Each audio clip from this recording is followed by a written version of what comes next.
الحمد لله نحمده ونستعينه ونستغفره ونؤمن به ونتوكل عليه ونعوذ بالله من شرور أنفسنا ومن سيئات أعمالنا من يهده الله فلا مضل له ومن يضلله فلا هادي له وأشهد أن لا إله إلا الله وحده لا شريك له وأشهد أن سيدنا ونبينا ومولانا محمدا عبده ورسوله أرسله الله تعالى إلى كافة للناس بشيرا ونذيرا وداعيا إلى الله بإذنه وسراجا منيرا صلى الله تعالى عليه وعلى آله وأصحابه وأزواجه وذرياته وأهل بيته وطاعته أجمعين.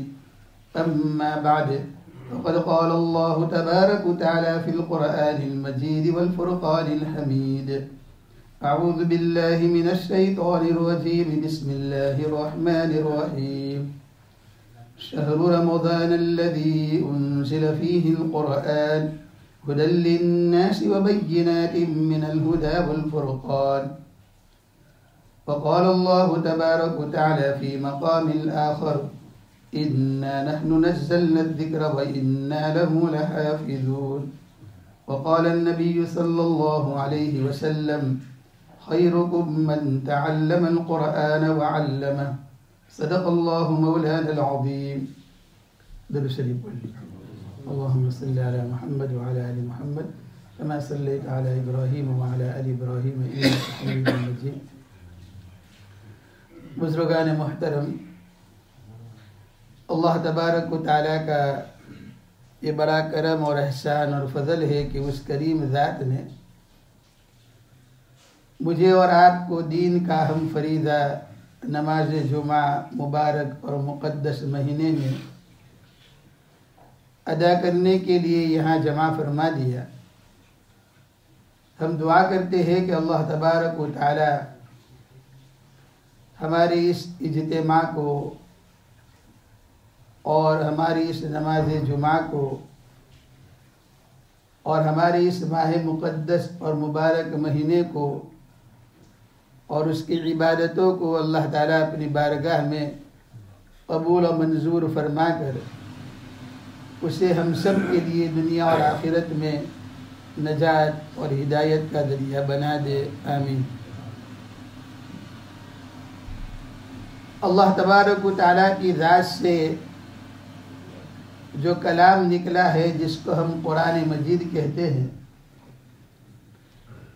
یہ قرآن مجید ایک زندہ کلام ہے. اللہ تبارک و تعالیٰ کی طرف سے خط ہے، ایک میسج ہے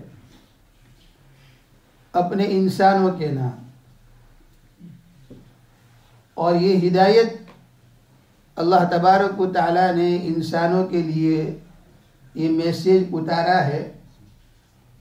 23 سال کے اندر سرور کائنات صلی اللہ علیہ وسلم کے سینہ اطہر کے اوپر یہ قرآن مجید ایک میسیج کی شکل میں، ایک بک اور کتاب کی شکل میں 30 پاروں میں 540 رکوعات میں 6666 آیتوں میں اللہ تبارک و تعالیٰ نے انسانوں کے لیے اللہ کے نبی کے سینہ اطہر کے اوپر اتارا.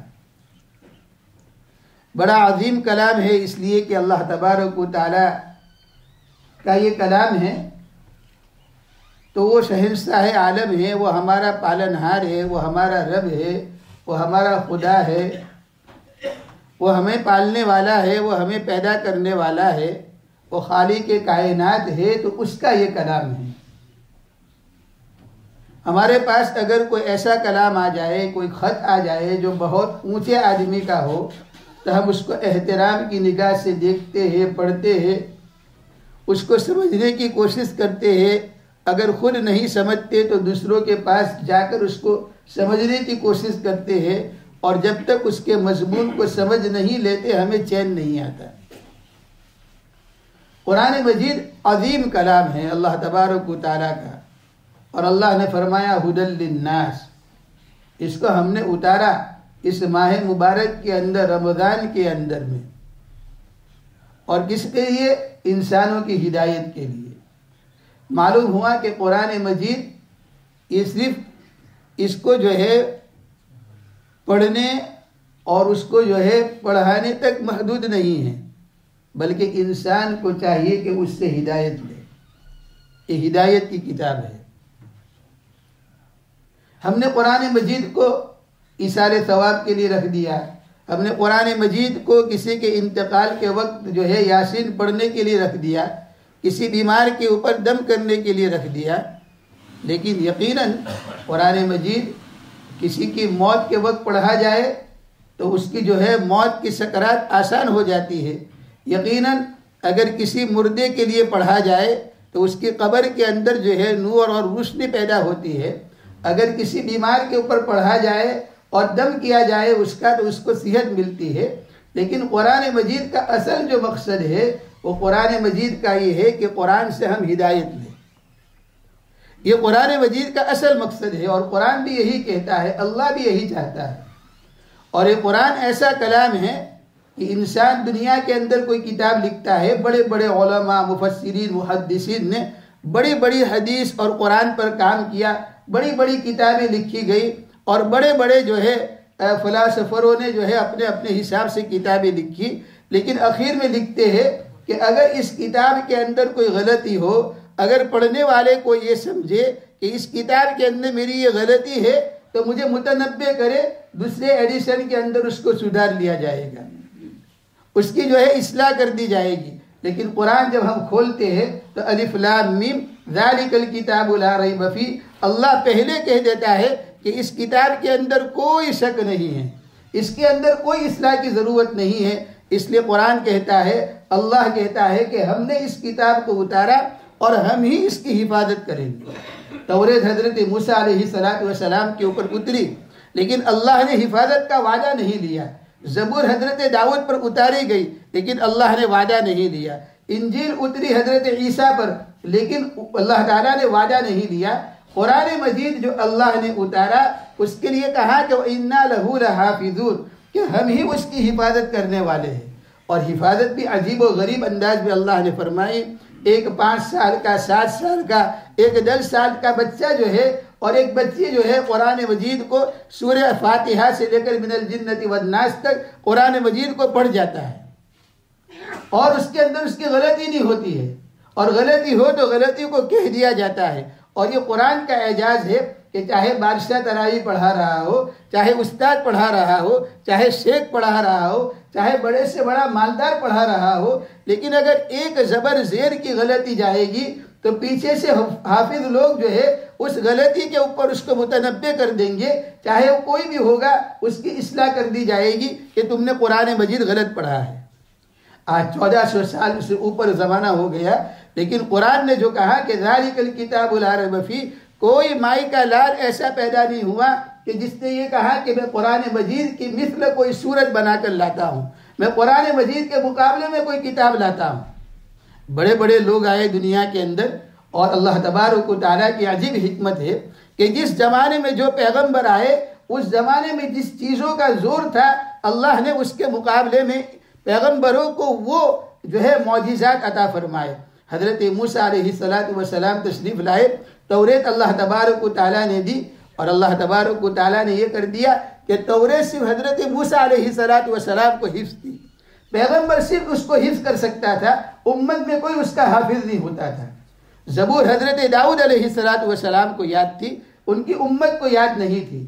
انجیل حضرت عیسیٰ علیہ السلام پڑھ سکتے تھے، لیکن قرآن مجید ایسی کتاب ہے کہ جو اللہ کے نبی صلی اللہ علیہ وسلم نے پڑھی اور ان لوگوں کو پڑھائی۔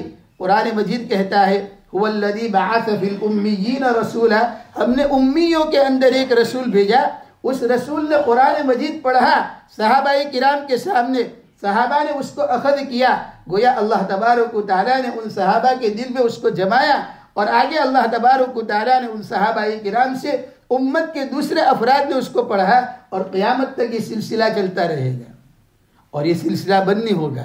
اللہ تبارک و تعالیٰ جزائے خیر عطا فرمائے ان مدارس کو، ان مکاتب کو ان جو ہے حفظ قرآن کے ان مدرسوں کو جنہوں نے جو ہے نیچے فرش کے اوپر بیٹھ کر ہمارے بچوں اور بچیوں کو قرآن مجید ان کے سینے میں داخل کیا۔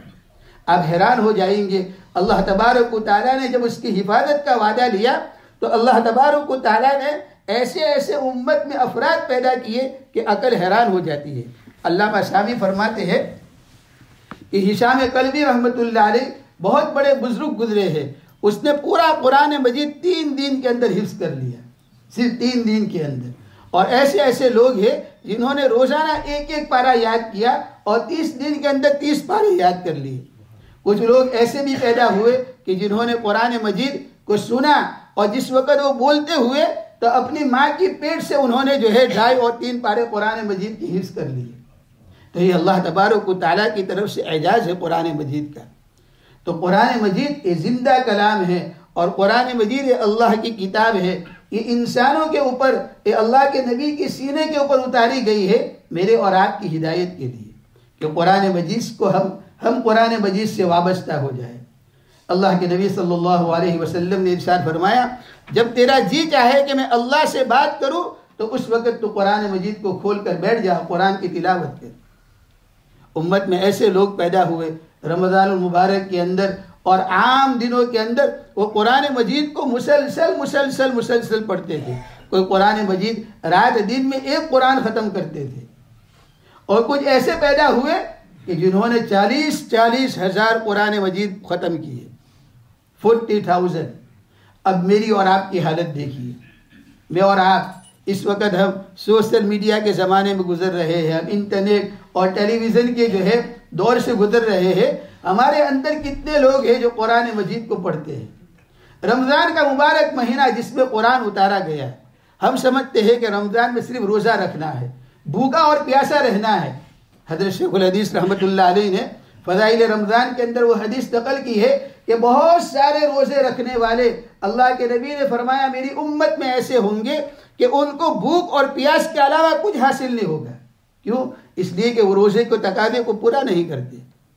ہم سمجھتے ہیں ہم نے بھوکا رہا، ہم بھوکے رہے پورا دن، ہم نے روزہ رکھ لیا، لیکن اللہ نے اس روزے کو جو فضیلت دی ہے، اس ماہ مبارک کو فضیلت دی ہے، کیوں؟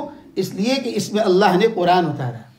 شہر رمضان الذی انزل فیہ القرآن انا انزلناہ فی لیلۃ القدر وما ادراک ما لیلۃ القدر لیلۃ القدر خیر من الف شہر تنزل الملائکۃ والروح فیہا باذن ربہم من کل امر سلام ہی حتی مطلع الفجر۔ قرآن مجید، اللہ نے قرآن مجید کو شب قدر میں اتارا، اور شب قدر کے اندر اللہ نے آسمان سے اتارا اس اللہ کے نبی کے سینے کے اوپر قرآن مجید کو۔ تو قرآن مجید کا تعلق پیدا کر دیا رمضان کے ساتھ، اور رمضان کو فضیلت حاصل ہو گئی قرآن کی وجہ سے، قرآن کی وجہ سے۔ تو اب قرآن مجید جو ہے وہ ہماری زندگی میں آنا چاہیے۔ آج ہمارے 50 سال گزر گئے، ہمارے 60 سال گزر گئے، ہم 70 ایئرس کے ہو گئے، ہم 80 ایئرس کے ہو گئے، لیکن قرآن ہمیں پڑھنے نہیں آتا ہے۔ ہم قرآن کو صحیح نہیں پڑھتے، ہماری سورہ فاتحہ صحیح نہیں ہے، ہماری سورہ فلق اور سورہ ناس صحیح نہیں ہے۔ قرآن سے ہمارا دل اکتاتا ہے، پورا سال گزر جاتا ہے ہمارا قرآن ختم نہیں ہوتا ہے، پورا مہینہ گزر جاتا ہے ہم 1 قرآن ختم کر کے بیٹھ جاتے ہیں۔ میرے بھائیو، یہ قرآن کا مہینہ ہے، یہ مہینہ قرآن کا ہے۔ اس کے اندر ہمارے گھروں کے اندر، ہماری زندگی کے اندر ہر گھڑی کے اوپر قرآن مجید کو ہم پڑھنے والے بنے، اور ہم اس کو پڑھے، اور قرآن مجید کو ہم سمجھنے کی کوشش کریں، اور قرآن مجید سے ہم وابستہ ہو۔ صرف یہ نہیں کہ صبح میں ہم نے یاسین پڑھ لی، رات کو ہم نے سورہ تبارک پڑھ لی، دن کے اندر مغرب کے بعد ہم نے سورہ واقعہ پڑھ لی، جمعہ کے دن ہم نے سورہ کہف پڑھ لی۔ نہیں، قرآن کو ہمیں اپنی زندگی میں اتارنا ہے۔ صحابہ کرام رضی اللہ تعالیٰ عنہ اجمعین نے اتارا، تو اللہ تبارک و تعالیٰ نے صحابہ کرام سے وہ کام لیا کہ پورے عالم کی جو ہے پورا عالم ان کے جو ہے قبضے میں آ گیا۔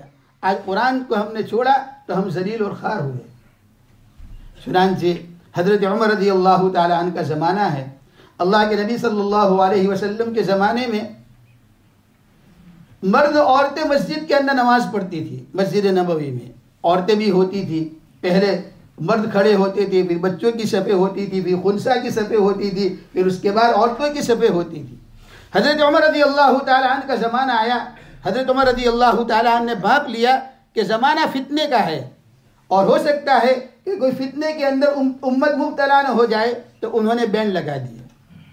آج ہمیں بہت شوق ہے کہ ہم عورتوں کو مسجد کے اندر بلائیں. روزانہ شور ہوتا ہے, اور اگر کسی مسجد کے اندر عورتیں نہ آئے تو مولانا کے اوپر, امام صاحب کے اوپر, ٹرسٹی کے اوپر, اس کے اوپر لعن طعن کیا جاتا ہے. کیوں؟ اس لیے کہ ہمیں چاہیے کہ ہماری عورتیں, ہماری ماں بہنیں, حضرت عمر رضی اللہ تعالیٰ عنہ صحابی رسول ہے, اور صحابی کا عمل حجت ہوتا ہے. صحابی رسول ہے. ایک نوجوان لڑکا ہے, ایک عورت, ایک خوبصورت عورت کو اس نے دیکھا کہ روزانہ وہ مسجد نبوی میں نماز کے لیے آتی ہے, تو وہ کھڑا ہو گیا. ایک مرتبہ اس کا راستہ روک لیا, عورت جو ہے شرم کے مارے گزر گئی. دوسرے دن کھڑا ہو گیا, شرم کے مارے گزر گئی. 3 دن 4 دن 5 دن ہوئے, تو وہ عورت نے پوچھا کہ آخر نوجوان سے کہ تم کیا چاہتے ہو؟ تو کہا کہ میں تمہارے عشق کے اندر مبتلا ہوں, میں تیرے اوپر عاشق ہو گیا ہوں, میں تجھے چاہتا ہوں. عورت نے کہا بہت اچھا, تیری یہ خواہش پوری کر دی جائے گی, لیکن شرط یہ ہے کہ تو حضرت عمر رضی اللہ تعالیٰ عنہ کے پیچھے 40 دن تک نماز پڑھ جماعت کے ساتھ, اور اس کے بعد جو ہے میں تیری ہو جاؤں گی. تو اس نے کہا اس میں کیا مشکل ہے, 40 دن نے, اگر 40 سال بھی تم مجھے کہو, 40 مہینے بھی کہو تو میں تیار ہوں. چنانچہ حضرت عمر رضی اللہ تعالیٰ عنہ امامت کرا رہے تھے, امام تھے, اور حضرت عمر رضی اللہ تعالیٰ عنہ کے پیچھے اس نوجوان نے 40 دن نماز پڑھی, اور نماز پڑھنے کے بعد جب 40 دن پورے ہوئے تو وہ عورت خود کھڑی ہو گئی. اب وہ نوجوان جو ہے اس کے سامنے سے نظر جھکا کر جا رہا ہے, تو وہ عورت کہتی ہے کہ میں وہی ہوں. وہ لڑکی کہتی ہے کہ جس کا جو ہے وعدہ میں نے تم سے کیا تھا, میں وہی ہوں, تو میری طرف دیکھتی نہ ہو. تو اس نوجوان نے جواب دیا کہ حضرت عمر رضی اللہ تعالیٰ عنہ کا قرآن سن کر, اور حضرت عمر رضی اللہ تعالیٰ عنہ کا وہ قرآن میرے سینے کے اندر اتر گیا, اب میری آنکھیں اور میری نظریں جھک گئی. تو حضرت عمر رضی اللہ تعالیٰ عنہ کے زمانے کے اندر جو ہے عورتوں کے اوپر مسجدوں کے اندر آنے کی پابندی لگا دی. آج بھی فقہا نے لکھا ہے کہ کسی مسجد کے اندر عورتیں اگر جماعت کے ساتھ جا کر نماز پڑھتی ہے, وہاں مرد بھی اگر ہوتے ہیں, چاہے ان کا انٹرس الگ ہو, لیکن وہ اگر وہاں آتی ہے تو مکروہ تحریمی ہے, مکروہ تحریمی ہے. تو مرد کو چاہیے کہ وہ مسجد کے اندر آئے, وہ نماز پڑھے, وہ قرآن سنے تراویح کے اندر. تو یہ مہینہ جو ہے رمضان کا مہینہ ہے, اور یہ مہینہ جو ہے یہ رمضان کا مہینہ, یہ قرآن کا مہینہ ہے. اس میں اللہ تبارک و تعالیٰ سے ہمیں یہ دعا کرنی چاہیے کہ اللہ تعالیٰ ہمیں قرآن سے جوڑ دے. اور یہ قرآن ایسی کتاب ہے کہ اللہ نے پہلے کہہ دیا کہ ذالک الکتاب لا ریب فیہ, اس میں کوئی شک نہیں ہے. اس قرآن کے اندر کوئی شک نہیں ہے. اس قرآن کے اندر جو ہے کوئی اینچ پیچ نہیں ہے.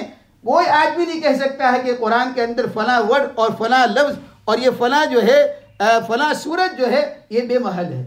بڑے بڑے لوگ آئے, انہوں نے کوشش کی کہ ہم قرآن کے بارے میں کچھ آیت بنائے, کچھ ہم صورتیں بنائے, لیکن سب فیل ہو گئے. تو میرے بھائیوں, یہ رمضان کا مہینہ, ابھی اس کا یہ پہلا جمعہ ہے. میں آپ کو یاد دہانی کراتا ہوں, آج 7 رمضان ہے, ابھی ہمارے پاس 23 دن ہے, 23 days. ہم قرآن مجید کو پڑھے, روزانہ ہر آدمی کم از کم 3 پارے پڑھے, 3 پارے.